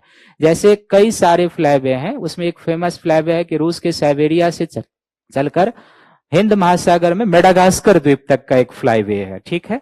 तो इसमें कई सारे देश आ जाते हैं। तो जिन देशों के ऊपर से ये एरिया जाता है, उन देशों के लिए ये एक प्रावधान करेगा कि इस फ्लाईवे से किस तरीके से इसका संरक्षण हो, या ये जो पक्षियां इस रूट का अनुसरण करती हैं, कैसे इन पक्षियों का संरक्षण होना चाहिए। तो इससे जो संबंधित है, इसको हम लोग CMS कहते हैं, कंजर्वेशन ऑफ माइग्रेटरी स्पीसीज के नाम से जाना जाता है। जो रामसर ब्यूरो है, बेसिकली ये रामसर जो समय है, अब कन्वेंशन है, इसी से संबंधित है। और इसका मूल 3-4 काम है। सबसे पहला इसका काम है कि जो वेटलैंड कंजर्वेशन होता है, उसमें निजी क्षेत्र और नागरिक समाज की भूमिका को बढ़ाना है। नागरिक समाज यानी सिविल सोसाइटी जिसको हम लोग कहते हैं। सिविल सोसाइटी किसको कहते हैं, तो सिविल सोसाइटी कहने का अर्थ होता है कि ये ऐसे लोगों का, संगठनों का समूह होता है जिसमें मान लीजिए किस तरीके के लोग होंगे, तो इसमें बेसिकली शिक्षक होते हैं, डॉक्टर होते हैं, इंजीनियर होते हैं, पर्यावरणविद होते हैं, सामाजिक कार्यकर्ता होते हैं, कुछ NGO टाइप का हो सकता है, इंजीनियर हो सकते हैं, इस तरीके पर्यावरणविद हो सकते हैं। इस तरीके के लोगों का या संस्थाओं का जो काम करने वाला एक संगठन होता है, that is called civil society कहते हैं। जैसे आप एक उदाहरण से समझ सकते हैं कि हमारे यहाँ सिविल सोसाइटी शब्द लोकप्रिय हुआ जब अन्ना हजारे जी और दिल्ली के माननीय मुख्यमंत्री अरविंद केजरीवाल जी बैठे थे किसके अगेंस्ट, लोकपाल बिल लाने के लिए। उस समय से भारत में ये काफी चर्चित हुआ था सिविल सोसाइटी की, नागरिक समाज भी होता है। आप उस संगठन के नेचर को देखेंगे तो उसमें जनता तो है ही, लेकिन उस आंदोलन को लीड करने वाले जो लोग थे, उस लोगों के बारे में अगर आप जानेंगे तो आप समझ, जैसे उसमें कौन थे, अन्ना हजारे जी थे। एक रिटायर्ड आर्मी मैन थे शायद और सामाजिक कार्यकर्ता भी हैं वो। महाराष्ट्र में रालेगन सिद्धि जो है जल संरक्षण का एक अद्वितीय उदाहरण प्रस्तुत करता है। रालेगन सिद्धि जहां पर पहले जल की कमी थी, वहां के युवाओं ने जल संरक्षण का एक जो है उसी तरीके से काम किया और बहुत बड़े पैमाने पर उसको सफलता मिली है। तो वो एक सामाजिक कार्यकर्ता भी हैं और दूसरा वो क्या है, एक रिटायर जो है सो आर्मी मैन भी थे शायद। अरविंद केजरीवाल जी जो अभी मुख्यमंत्री हैं दिल्ली के, पहले इन्हें आरटीआई एक्टिविस्ट के लिए जाना जाता था। ये आरटीआई कार्यकर्ता होते थे उस समय, तो वो भी थे, यानी कि आरटीआई। इसमें प्रशांत भूषण शामिल थे जो वकील के पद पर थे। दोनों भाई थे इसमें, प्रशांत भूषण और एक और है उनके कोई भाई, तो या जो भी है। हाँ, योगेंद्र यादव भी थे। योगेंद्र यादव क्या थे, पहले एनसीईआरटी के जो लेखन हुआ है उसमें उनकी भी भूमिका है। योगेंद्र यादव का भी आप नाम देखते होंगे एनसीईआरटी वाले में। तो किरण बेदी देखें, रिटायर्ड आईपीएस अधिकारी और फिर एक सामाजिक कार्यकर्ता। तो ऐसे लोगों के जो समूह होते हैं, जो ज्ञानवान लोगों का समूह होता है, उनको हम लोग क्या कहते हैं, सिविल सोसाइटी कहते हैं। बेसिकली सिविल सोसाइटी जो होता है एक नॉन गवर्नमेंटल इंस्टीट्यूशंस होते हैं, बट एक नॉन गवर्नमेंटल इंस्टीट्यूशंस होते हुए भी वो राज्य के नियमों के बाहर नहीं होते, क्योंकि राज्य के नियम उन पर भी लागू होंगे।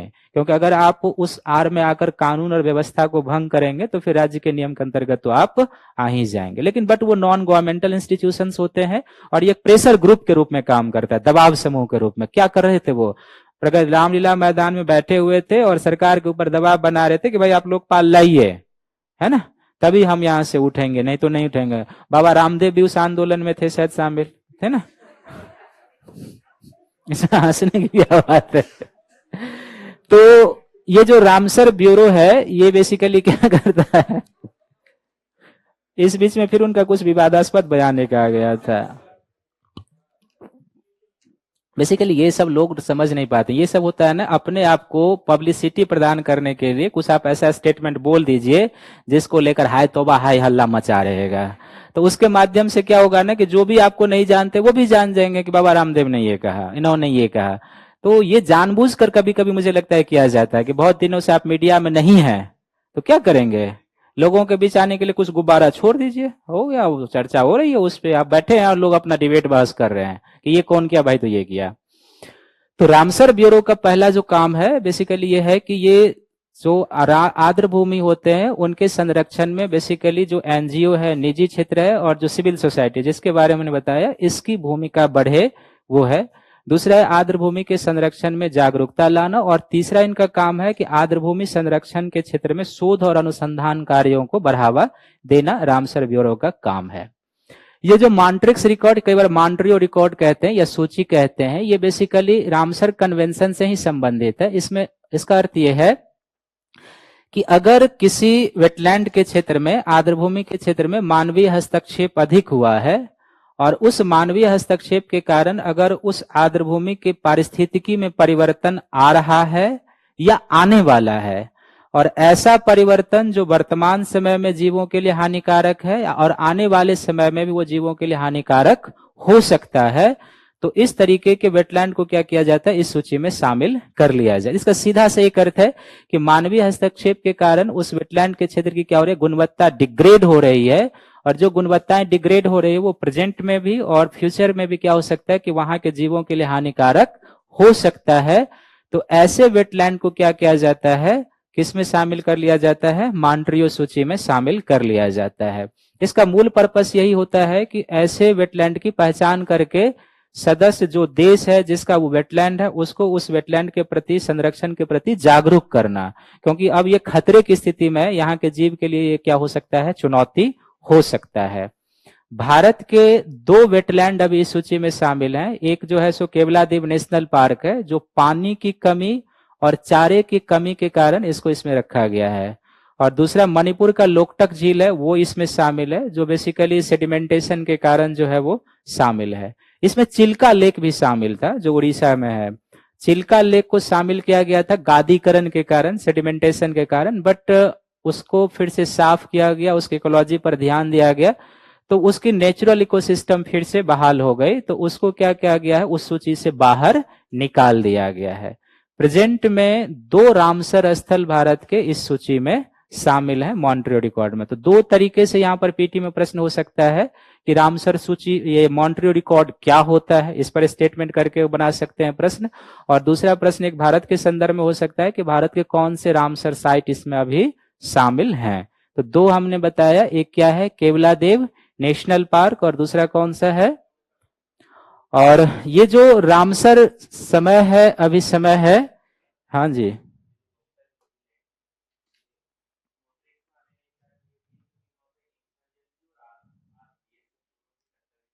नहीं नहीं ऐसा नहीं है, हमने लिखाया है क्या उस टाइप का प्रश्न, उस जो हमने 8-9 पॉइंट लिखाया है उसमें कहीं चर्चा हुई है इसकी, नहीं हुई है ना। तो वो नहीं नहीं, वो स्ट्रेटजिक महत्व का क्षेत्र हो सकता है, वो अलग है, लेकिन जो रामसर साइट का दर्जा है वो पारिस्थितिकी दृष्टिकोण से दिया जाता है, वो स्ट्रेटजिक या उस दृष्टिकोण से नहीं दिया जाता है, ठीक है ना। इंसर्जेंसी का क्षेत्र तो भारत के जम्मू कश्मीर के लगभग सभी एरिया हो जाएंगे, वहां पर जैसे पेगोंगसा लेक है, बहुत सारी झीलें हैं, तो वो एक आधार नहीं है जो इंसर्जेंसी का उसके आधार पर इसको दिया जाए। जो रामसर अभी समय होता है, ये पहले भी चर्चा हुआ है, ये क्या है 2 फरवरी कब अपनाया गया था, 71 को अपनाया गया था। और इसके प्रावधान जो है कब से लागू है, 75 से लागू है इसका प्रावधान। ये जो 2 फरवरी है, इसी 2 फरवरी को हम लोग प्रत्येक वर्ष क्या मनाते हैं, वर्ल्ड वेटलैंड डे मनाते हैं, ठीक है ना। क्योंकि लेकिन ये 71 से नहीं मनाया जा रहा है, ये भी ध्यान रखेंगे, 1997 से हम मनाते हैं, लेकिन 2 फरवरी को हमने इसीलिए चयन किया क्योंकि 2 फरवरी को इस कन्वेंशन को क्या किया गया है, अडॉप्ट किया गया, इसलिए हम 2 फरवरी को प्रत्येक साल क्या मनाते हैं, वर्ल्ड वेटलैंड डे मनाते हैं, वेटलैंड संरक्षण के क्षेत्र में जागरूकता लाने के लिए। ये जो कन्वेंशन है बेसिकली एक सबसे पहला तो ये ध्यान में रखा, अंतर सरकारी कन्वेंशन है, यानी कि जो भी इस पर हस्ताक्षर किया उनके सरकारों ने इसके नॉर्म्स को स्वीकार किया है, तो इसको हम लोग क्या कहते हैं, अंतर सरकारी, ग्लोबल अंतर सरकारी ये एक समझौता है। 3-4 इसमें महत्वपूर्ण पॉइंट है। पहला पॉइंट ये है कि विश्व भर में जो आर्द्र भूमि है उसके संरक्षण के लिए मानक तय करना, हम लोगों ने 8 पॉइंट लिखे, जो हमने आपको लिखा है वो रामसर कन्वेंशन का ही पॉइंट है, ठीक है।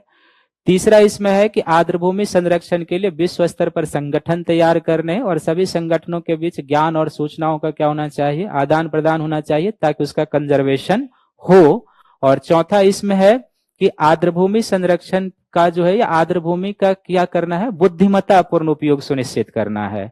और बुद्धिमत्तापूर्ण उपयोग का क्या अर्थ होता है, ये हमने आपको बताया कि 3 पॉइंट इसके होते हैं। पहला क्या है इसमें कि इसका अर्थ ये नहीं होता है कि आपको विकास कार्य नहीं करने हैं, ये एक सस्टेनेबल डेवलपमेंट के कॉन्सेप्ट पर आधारित है। और जब हम सस्टेनेबल डेवलपमेंट के कॉन्सेप्ट पर जाते हैं तो 3 की पॉइंट उसके निकलते हैं। वो एक ग्रिफिथ टेलर का हम लोग पढ़ते हैं पर्यावरण भूगोल में, उन्होंने एक रुको और जाओ का नारा दिया था, पढ़े किसी का है ऑप्शनल पेपर इसमें भूगोल, हाँ नव निश्चयवाद, न्यू डिटर्मिनिज्म कहते हैं उसको। तो ग्रिफिथ, चूंकि उससे पहले भूगोल में 2 दर्शन आए थे, जिसको एक को हम लोग कहते हैं डिटर्मिनिज्म और दूसरे को कहते हैं पॉसिबिलिज्म कहते हैं। तो डिटर्मिनिज्म में ये था कि जिसको हम लोग तरीके निश्चयवाद कहते हैं या नियतिवाद कहते हैं, उसको कहते हैं कि नियति ही सब कुछ करता है। तो उसमें यह माना गया था कि प्रकृति के सामने मनुष्य कुछ भी नहीं है, और उसका क्रोनोलॉजिकल डेवलपमेंट है, लेकिन उसका मूल थीम यही है कि प्रकृति के सामने मनुष्य कुछ भी नहीं है। वो डिटर्मिनिज्म का मूल कॉन्सेप्ट है और उसी पर कई सारे विद्वानों का विचार है। पॉसिबिलिज्म का विचार जो है इसके थोड़ा सा अलग है। पॉसिबिलिज्म कहते हैं कि प्रकृति में संभावनाएं अनंत है और मनुष्य उन संभावनाओं के चयन का स्वामी है, यानी मनुष्य की इतनी क्षमता है कि प्रकृति जो उसको संभावनाएं उपलब्ध कराता है उसमें से किसी एक को चुनने के लिए वो स्वतंत्र है, और कुछ हद तक क्या है ये सत्य भी है। तो वो ये कहता है, उसके ऊपर फिर कई सारे विद्वानों के विचार हैं, लेकिन ऑस्ट्रेलियन विद्वान ग्रिफिथ टेलर हैं, वो कहते हैं रुको और जाओ। वो कहते हैं रुको का यहां पर अर्थ है और जाओ का कि आप विकास कार्य करने के लिए जाइए, लेकिन एक बार आप ये जरूर सोच के या रुक के देखिए कि आपके विकास कार्यों का क्या पर्यावरण पर फर्क पड़ रहा है। तो दोनों के बीच भूगोल में या किसी विषय में यही होता है कि जब 2 विचारधाराओं के बीच द्वंद्व हो, टकराव हो, तो वो उस सब्जेक्ट के लिए हानिकारक होता है। तो उस विद्वानों का यह भी काम होता है कि उन दोनों के बीच संतुलन कैसे लाया जाए। तो फिर उनके बीच से एक ऑस्ट्रेलियन विद्वान ने कहा कि नहीं, ये भी अतिवादी है, ये भी अतिवादी है, क्योंकि ये इस रूप में अतिवादी है क्योंकि मानव को विकास कार्य से बाधित कर रहा है, डिटर्मिनिज्म। ये इस रूप में अतिवादी है क्योंकि मनुष्य को प्रेरित कर रहा है कि तुम प्रकृति के संसाधनों का अंधाधुंध दोहन करो। तो होना तो चाहिए बीच का काम।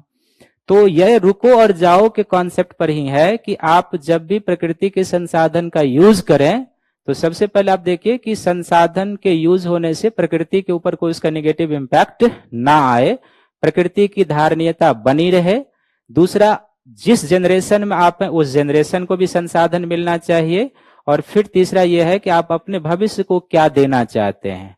तो भविष्य को आप खाली विश्व देना चाहते हैं या भरा हुआ विश्व देना चाहते हैं, यानी संसाधन उनके भी लिए रहते हैं। तो ये विवेकपूर्ण या बुद्धिमत्तापूर्ण उपयोग है। इस पर सिविल सर्विसेज में 2 बार प्रश्न आया हुआ है मेंस में। एक वेटलैंड को जोड़कर भी पूछा हुआ है और आगे हम आपको बताएंगे कि भारत में जैव विविधता संरक्षण अधिनियम 2002 है, उसमें प्रश्न पूछा हुआ है कि जैव विविधता संरक्षण अधिनियम 2002 किस तरीके से जैव संसाधनों के बुद्धिमत्तापूर्ण या विवेकपूर्ण उपयोग को सुनिश्चित करता है। तो अर्थ यही होगा, उसके कुछ प्रावधान को हमें समझने हैं। तो आप लिखिए इसको थोड़ा सा।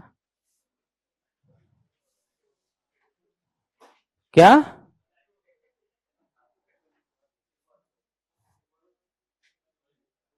5 मिनट में लिख सकते हैं आप।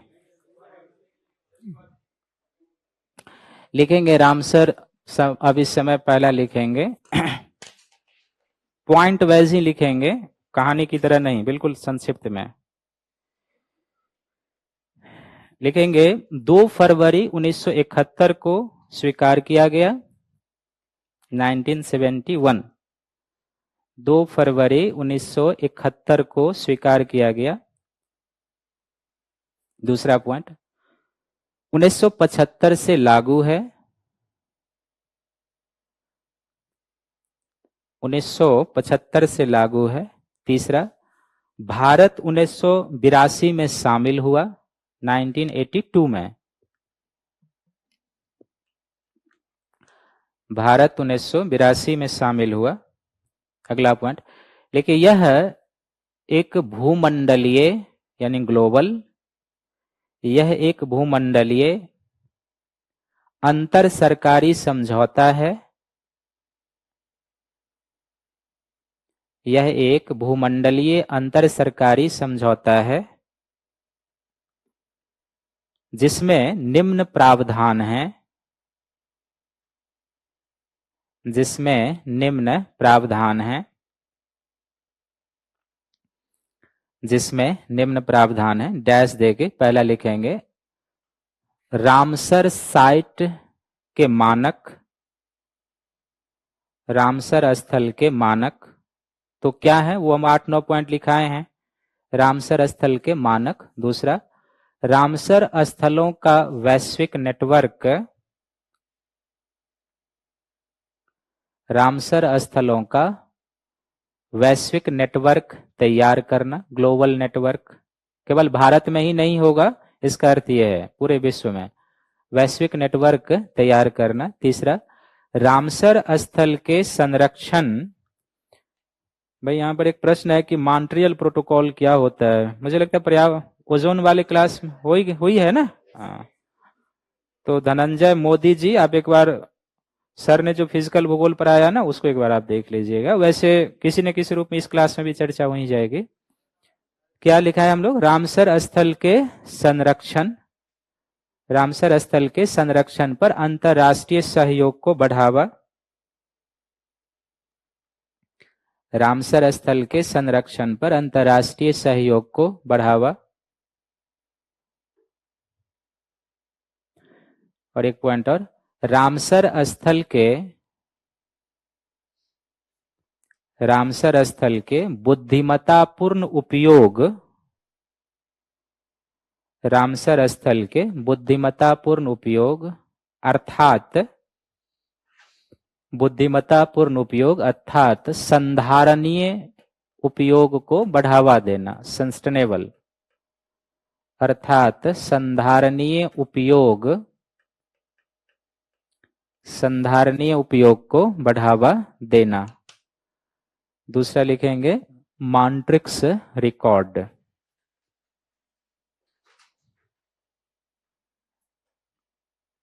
इसमें भी पॉइंट वाइज ही लिखेंगे।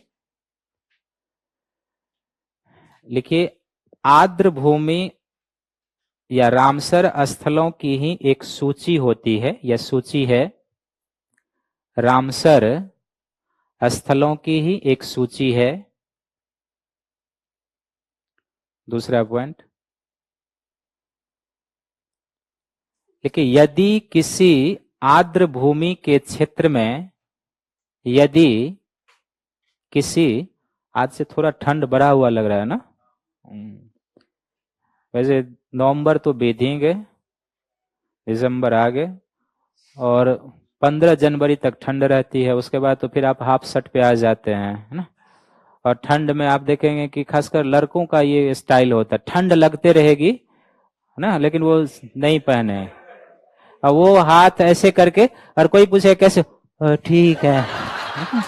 मतलब सुंदर देखने की इतनी भी क्या है कि आप ठंड से अपने आप को सुरक्षा नहीं कर सकते हैं।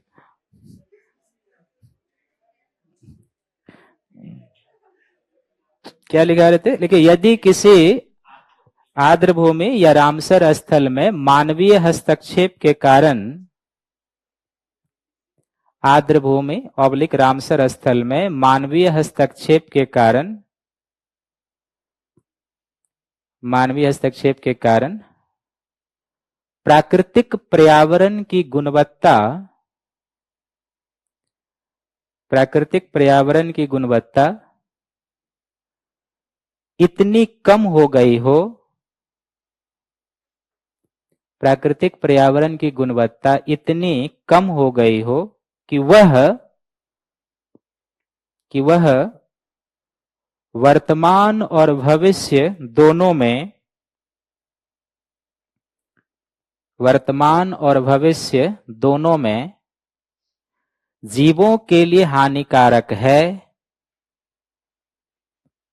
वर्तमान या भविष्य दोनों में जीवों के लिए हानिकारक है या हो सकता है, हानिकारक है या हो सकता है, तो उस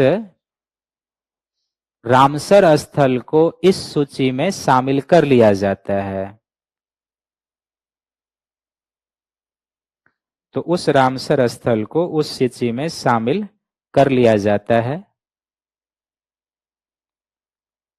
लिखेंगे उसी में अगला पॉइंट। देखिए, भारत के 2 रामसर स्थल इसमें शामिल हैं। भारत के 2 रामसर स्थल इसमें शामिल हैं। Keoladeo national park, Keoladeo national park, ये 1990 से ही है इसमें, और पानी चारा की कमी के कारण, पानी और चारा की कमी। और दूसरा लोकटक झील, लोकटक झील, ये कहां पर है? मणिपुर में है। हाँ, जहां पर केबुल लामजाओ नेशनल पार्क है। ये 1993 से है, प्रदूषण और वनोन्मूलन के कारण,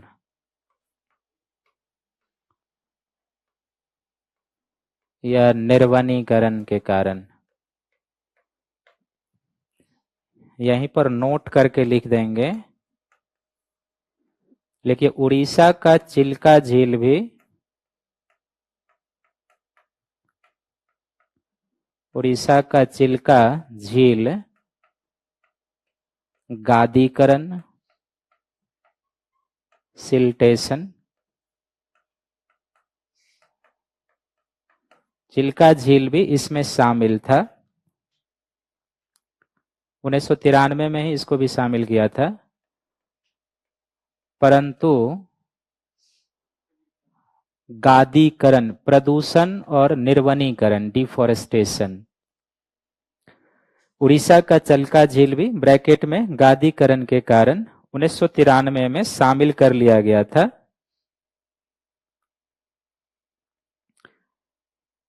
शामिल कर लिया गया था। परंतु 2002 में इस सूची से बाहर कर दिया गया। परंतु 2002 में इस सूची से बाहर कर दिया गया। क्लियर है? एक लिख लेंगे, रामसर ब्यूरो एवं कार्य। रामसर ब्यूरो एवं कार्य।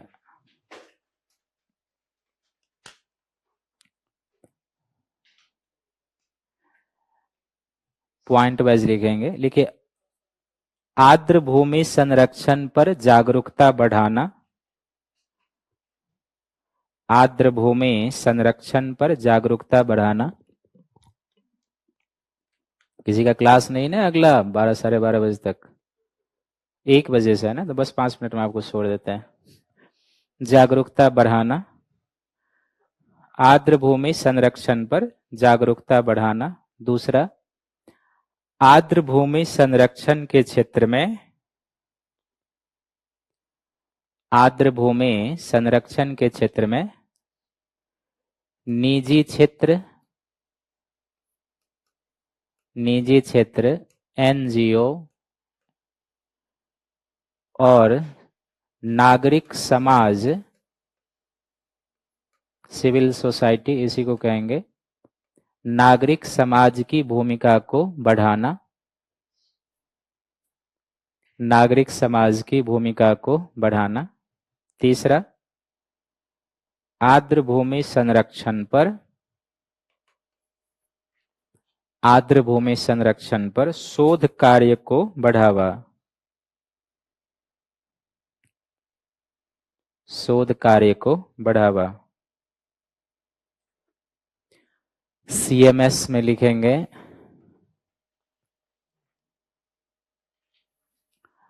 सीएमएस में लिखेंगे, देखिए, अंतर्राष्ट्रीय पर्यावरणीय संधि, अंतर्राष्ट्रीय पर्यावरणीय संधि। बस उतना ही।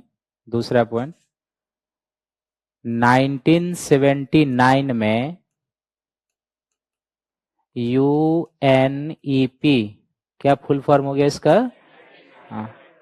यूनाइटेड नेशन एनवायरमेंटल प्रोग्राम, संयुक्त राष्ट्र पर्यावरण कार्यक्रम। 1979 में यूएनईपी के प्रयासों से,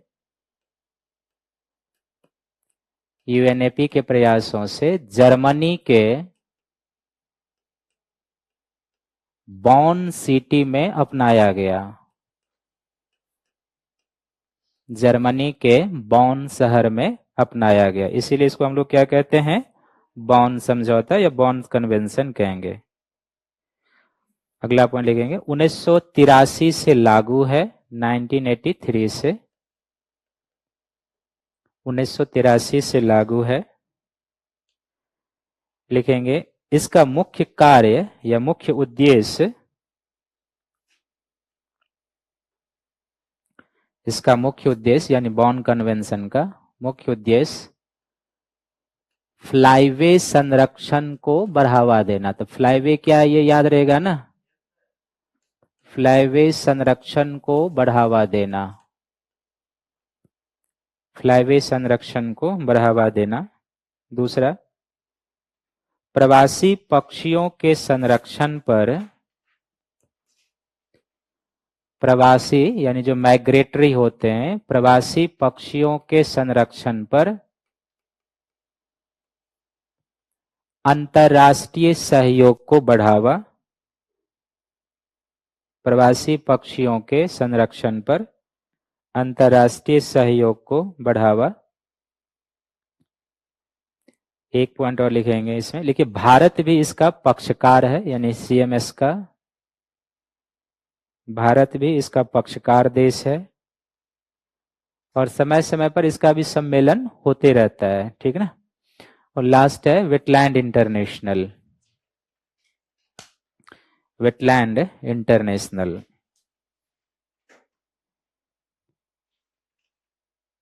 वेटलैंड इंटरनेशनल पॉइंट वाइज लिखेंगे। एक वैश्विक गैर सरकारी संगठन है, ग्लोबल नॉन गवर्नमेंटल ऑर्गेनाइजेशन। एक वैश्विक गैर सरकारी संगठन है। दूसरा, देखिए आर्द्र भूमि संरक्षण में, आर्द्र भूमि संरक्षण में पहला पॉइंट क्या है, एक वैश्विक गैर सरकारी संगठन है। दूसरा, आर्द्र भूमि संरक्षण में गैर सरकारी कार्यों को प्रोत्साहन देना।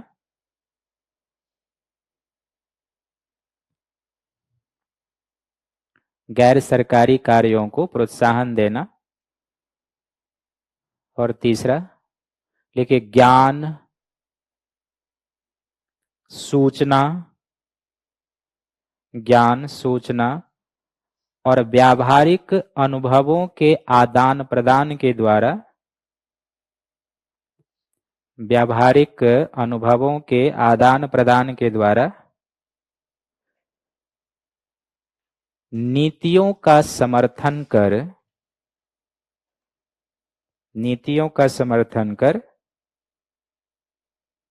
क्षेत्रीय स्तर पर, नीतियों का समर्थन कर क्षेत्रीय स्तर पर आर्द्र भूमि संरक्षण को बढ़ावा। क्षेत्रीय स्तर पर आर्द्र भूमि संरक्षण को बढ़ावा। क्लियर है? तो आज यहीं रोकेंगे, 10 मिनट हो गया ज्यादा, तो उसके लिए तो यहां से कुछ इसमें और अभी बचा हुआ है, जैसे राष्ट्रीय प्रयास है और कुछ कानून की चर्चा होगी इसमें, उस पर कुछ फैक्चुअल चीज भी आएगा। तो आज हम लोगों ने क्या क्या अध्ययन किया उसको एक बार रिपीट कर लेते हैं और इसके बाद हम लोग आगे छोड़ देंगे आपको बस 5 मिनट में। शुरुआत कहाँ से आज हुई थी? बायोम से। तो उसमें हम लोगों ने जाना कि सबसे पहले बायोम क्या होते हैं। दूसरा, हम लोगों ने बायोम की विशेषता जो होती है वो जाना 7-8 पॉइंट में। फिर बायोम का हमने एक मानचित्र पर एक अवलोकन कर लिया कि बायोम कौन सा किस अक्षांशों में अवस्थित है। चौथा सेगमेंट हम देखा था कि बायोम को हमें समझने किस तरीके से, तो प्रत्येक बायोम को 4-5 पॉइंट के सहारे समझना है कि बायोम का क्षेत्रीय विस्तार कहाँ पर, अक्षांश और एरिया, बायोम की जलवायु दशाएं कैसी है, बायोम का वनस्पति क्या और उसकी विशेषता, और बायोम के जंतु क्या है, ये 4 पॉइंट के सहारे। उसमें हमने बताया था कि 3 बायोम पर स्पेसिफिक ध्यान रखना है, एक equatorial rain forest, savanna, taiga और मानसून। ये 3-4 बायोम एग्जाम में आते हैं, बाकी नहीं।